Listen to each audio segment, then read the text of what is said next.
Doelwitte met duidelikheid. Ons lees in Prediker 5 vers 1, moenie te gou praat nie, moenie oorhaastige belofte aan God maak nie, want hy is in die hemel en jy is op die aarde. Laat jou woorde daarom min wees. Hier word ons deur die skrywer gewaarsku teen oorhaastige en onsaamhangende optrede in God se teenwoordigheid.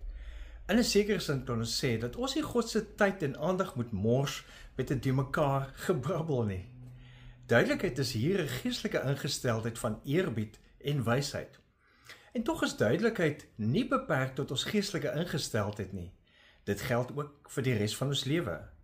Wanneer ons doelwitte, wanneer ons planne vaag en onsaamhangend is, versprei ons energie so wyd dat ons momentum en ook rigting verloor.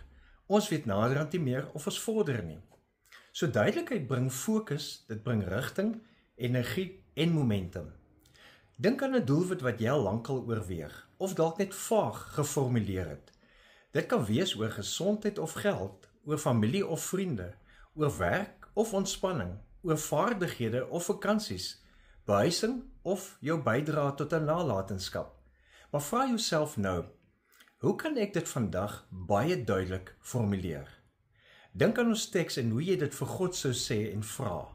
En nou vra jy vir God, Here, geef my asseblief die insig om my doelwitte duidelik te sien en te formuleer. Geef my die duidelike stappe wat U kan sien. En dan skryf jy dit neer in eenvoudige en meetbare stappe. Onthou, skryf help nie net om drome te verbaliseer om dit so te stel nie, dit help om dit konkrete planne te maak. Want wanneer jy skryf, dan skep jy 'n gevoel van verbintenis en dit gee ook momentum. Jy sien met ander woorde jou vordering. Locke en Latham wys daarop dat spesifieke neergeskrewe doelwitte en 'n lys van stappe jou fokus verhoog en jou help om jou prioriteite te stel, en dan hanteer jy dit een vir een. So, doen jou doelwitte met duidelikheid. Leef geïnspireerd.